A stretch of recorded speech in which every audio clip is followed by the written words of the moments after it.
Welcome to Friday Friends, RI Elder Info's weekly look at the organizations and individuals providing resources for Rhode Island seniors, caregivers, and professionals.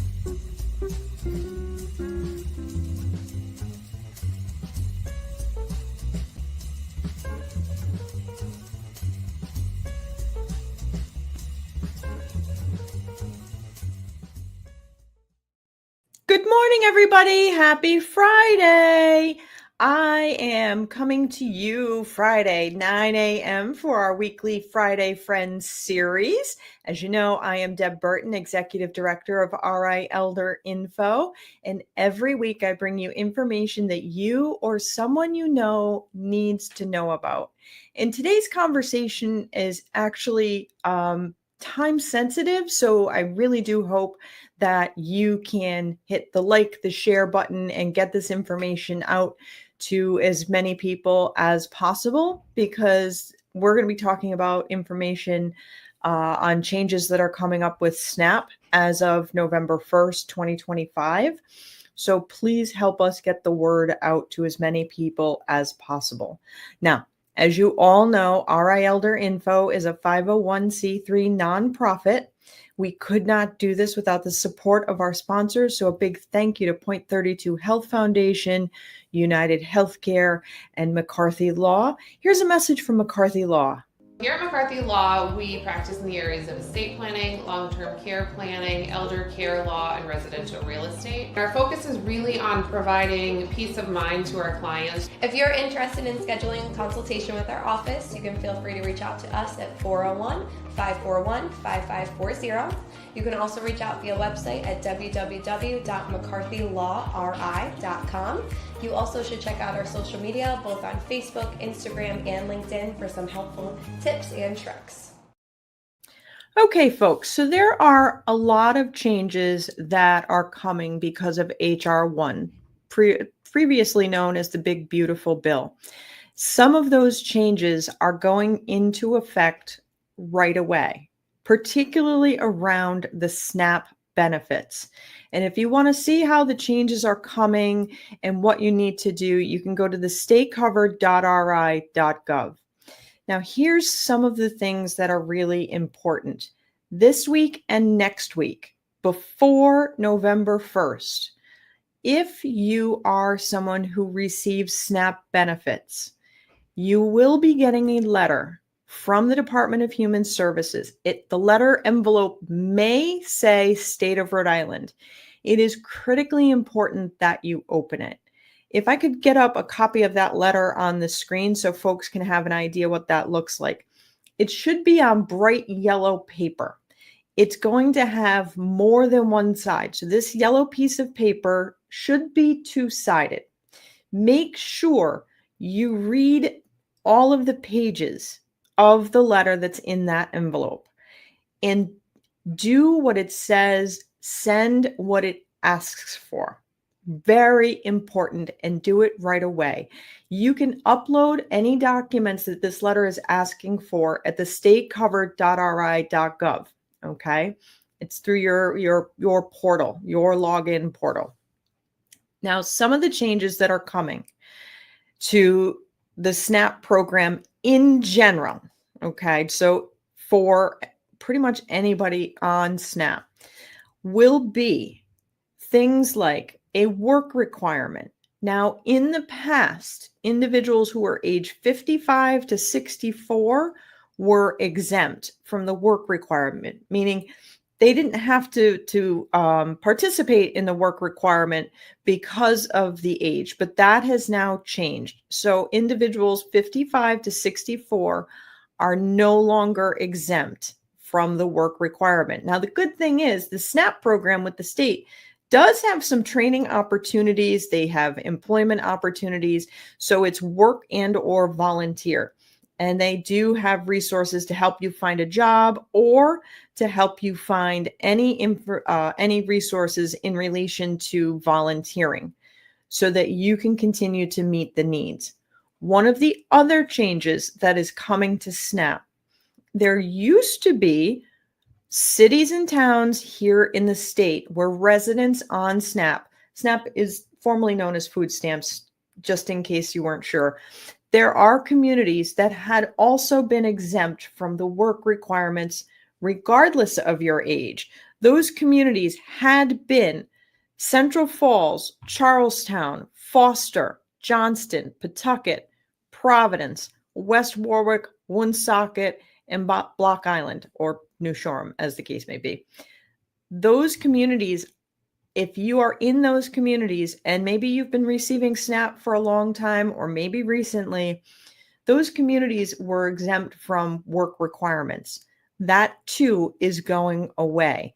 So if you get that letter and it is discussing work requirements, and this is the first time you've ever seen that, understand it is a change that has come to the program. So that is going into effect as of those letters, I should say, will be going out for November 1st. So make sure you open your mail. Don't set it aside and say, oh, when the kids come over at Thanksgiving, I'll have them read it. Do it now as soon as you get the letter. So those are some of the bigger changes that are coming in general to the program. The other part, and now I had mentioned that 55 to 64, you're no longer exempt from work requirements. The other group that is no longer exempt are veterans who are not considered 100% disabled. The veteran exemption is also going away. The additional changes are parents with kids over the age of 14. So if your kids are under 14 and you receive SNAP, it's still okay. If they are over 14, you are no longer exempt from the work requirement. If you are, you may be losing your exemption if you are an adult 24 or younger and have aged out of foster care. So at one time, literally right now today, that's changing in November, if you were 18 to 24 and you aged out of foster care, you would still be eligible for SNAP and not have to participate in the work requirement. That is changing. There are a couple of other groups that have also lost their exemption. So it's critical that you read that yellow paper. So it is work or school or volunteer, which again, the state of Rhode Island, Department of Labor and Training will have some opportunities to help you with job finding, that kind of thing. If you need information about how to find a job, maybe fixing your resume, the RISNAPET.org. I couldn't tell you off the top of my head what that stands for exactly, but it is a state agency that is going to be able to help you find jobs. The other important issue is the way SNAP benefits calculate your benefit based on your utility expenses. You are now going to be asked to submit your actual heating or cooling bills to the Department of Human Services. So like we just took the air conditioners out of our windows, but cooling expenses, heating expenses, and you would upload those via the DHS customer portal. You could do it through their drop boxes. You can go to their document scanning centers. The other change is around immigration status. If your immigration status is changed since your SNAP benefits were last verified, you have to update your documents with DHS. So if you've become a U.S. citizen, if you've become a green card holder, there's certain categories, say Haitian or Cuban arrivals, you may remain eligible, but you want to make sure that you go on the website and double check that all of your information is accurate. And just in case you're watching and you're wondering, individuals who are undocumented, who are not here in the country under legal parameters, are not eligible for these benefits. They never have been. That's not changing. These are individuals who have been here in the country documented awaiting change in their formal status, these individuals may be experiencing a change in their eligibility for SNAP benefits. So those things are coming.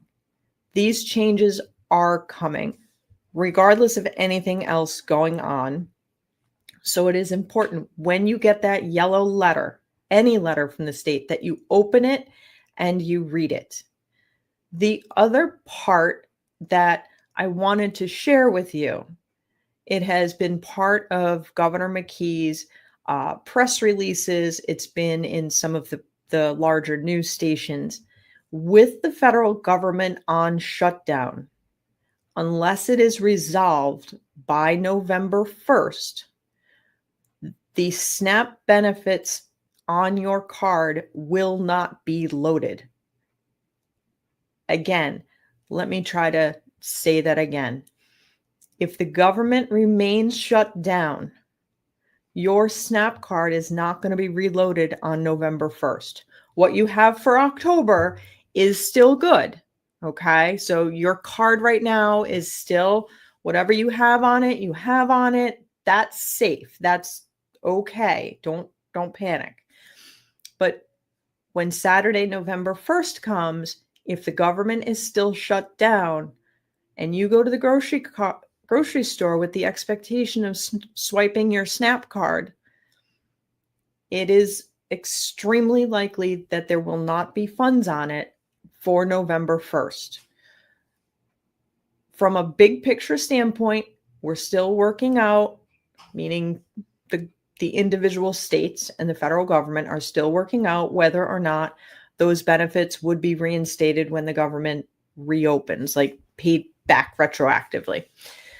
But again, you want to be prepared. So plan now in the event that November 1st, your SNAP benefits don't go through.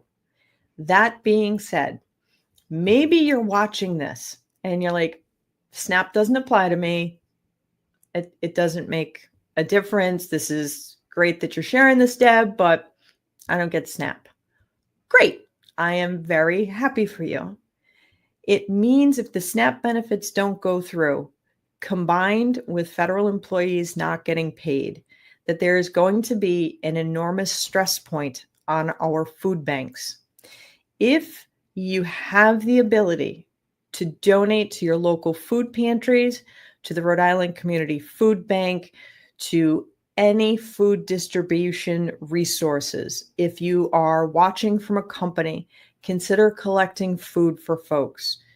There is already a greater press because of the overall economic experience that we're all having on our traditional food pantries and food banks. So we have that press going on now.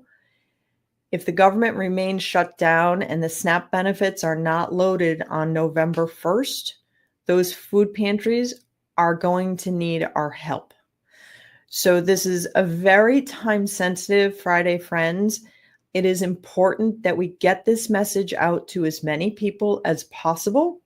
There are a lot of our older adults out there in Rhode Island who do use SNAP benefits, and maybe they have not heard this message. It's important that they understand, don't panic, plan ahead, and start planning now. Start reaching out to your circles of support. We are all in this together, and together we get to the other side. And along the way, if we have the ability to help someone, let's please be committed to helping each other. There are, again, a lot of changes that are all going to be taking place in the next couple of weeks. Many people will also be getting letters who are going to see an increase or potentially could see an increase to the enhanced tax credits for their health insurance going away, which will result in much higher insurance premium costs. And that is going to be a topic for another Friday, friends, in the future, because there's still a lot of details.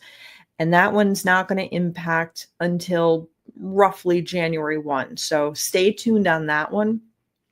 But the food, making sure that our friends and neighbors don't go hungry, that we need to start working on right now, today. We're all in it together. We will get through it together. Stay tuned for more information. Sign up for my newsletter. If you have the ability, RI Elder Info is a nonprofit too, and you can help us keep bringing you these things by hitting the donate button on our website. And if you can't, I understand that too.